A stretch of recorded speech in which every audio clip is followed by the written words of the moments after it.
Why the Sky is Far Away, Story. Raman looked at the food in his lunch box and made a face. Idli and chutney and idli again, he said to his friend Bim. Bim gave his own lunch a critical look and frowned. You think that's bad, he said, I've got bread and jam again. It's the third time this week. They pushed the food aside. We can get something at the burger place after school, Raman said. They concentrated on studying for their English test instead of eating. English was next period, and Mr. Frank had a reputation for giving difficult tests. When the bell rang, they dropped their uneaten lunches into the garbage. Mr. Frank was standing nearby. Not hungry, guys? He asked. They shook their heads and hurried off to class. When the test was over, there were still 10 minutes left in the period.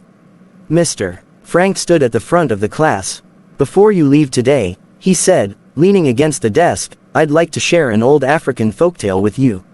I think you'll find this one interesting. It's called, Why the Sky is Far Away. Long ago the sky was close to the earth. Men and women did not have to plant their own food.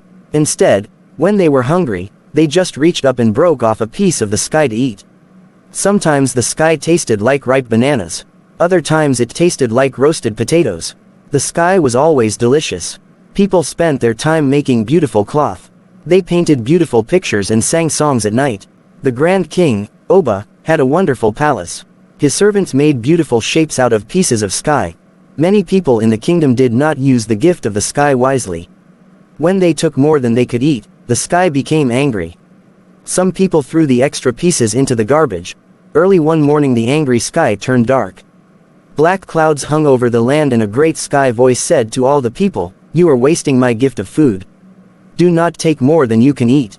I don't want to see pieces of me in the garbage anymore or I will take my gift away. The king and the people trembled with fear. King Oba said, Let's be careful about how much food we take. For a long time, all the people were careful. But one man named Adami wasn't careful. At festival time, he took so many delicious pieces of sky that he couldn't eat them all. He knew he must not throw them away. He tried to give the pieces to his wife.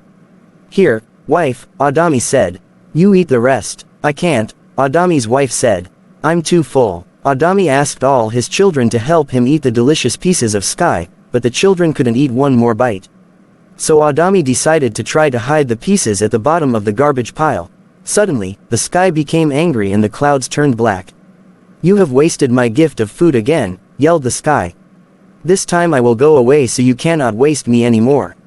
All of the people cried, What will we eat? We might starve. The sky said, You will have to learn how to plant crops in the ground and hunt in the forests.